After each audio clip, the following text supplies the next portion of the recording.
besides Andre, who wasn't staring at the track and the many fallen horses. Instead, he was staring directly at Andre while a tarantula was crawling on his neck. Chapter 2. Veronica put her doll in the basket. She no longer had a bed for it since her parents had sold a lot of her toys when they sold the house, and they had told her she had no room for all of them in the RV, so she had to choose. Veronica hadn't complained when they had told her. She might only be 10 years old, but she understood that her parents were in trouble, and she knew they needed the money. That's why they sold the house and most of her toys. Veronica had given them her favorite music box, the one with the ballerina, to sell at the garage sale. She told them she didn't like it anymore, but that wasn't true. She loved that box and had used it to keep all of her treasures, her special rocks and shells that she had collected when they went to the beach together. But what was the use of having a beautiful music box to hide your treasures in if your parents were scared and unhappy? "Now you go to sleep," she told Emily, her doll, and covered her with a dish towel for a blanket. Her mother was sitting by the door of the RV, biting her nails, looking anxiously out the window, jumping up every time she heard a sound. Veronica didn't understand much of what had happened to her parents, but she did know that her dad had made some bad deals and that some bad guys had come to their house one day and told them to pay a lot of money. They hadn't always been poor.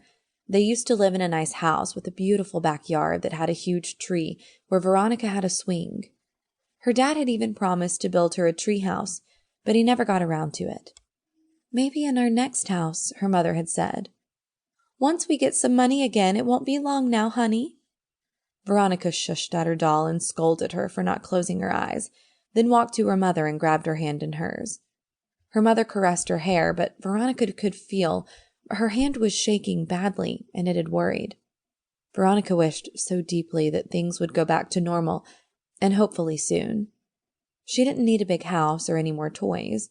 She just needed her mother to smile more and not have that distant look in her eyes. She needed her dad to sleep at night and not toss and turn and moan in his bed. And today was the day when it was all going to get better. At least that's what her mom had told her. As soon as Dad got back from the horse track. Veronica had begged him to take her with him since she loved horses, but her dad had told her that this was no place for a little girl to hang out. She had made him promise that he would take her horseback riding another day soon before she would let him leave. "Sure, and maybe we can get you your own pony, huh? How about that?" he had said. Those were his last words before leaving, and they had filled Veronica with a thrilled hope. "He'll be here soon, honey," her mom said and kissed her forehead. "Just a few more minutes." And just as she finished the sentence, Veronica lifted her head as she heard footsteps outside the RV. Her mother jumped up, breathed a sigh of relief, and finally she smiled that beautiful smile of hers. "He's here," she said and grabbed Veronica's face between her hands. "This is it, baby. From now on, everything will change. Our life will be completely different from now on." Chapter 3. Veronica couldn't stop smiling when she saw the joyful expression spreading across her mother's face. She watched her mother walk to the door, but before she opened it, she peeked out the window, and that was when her mother's face stopped smiling. "What is it?" Veronica asked, still hoping for the newfound joy to return in her mother's eyes. "Is it Papa?" A shadow rushed over her mother's face. She looked down at her, then knelt. "Baby, do you remember the place I told you to hide if the bad guys came back?" Veronica swallowed.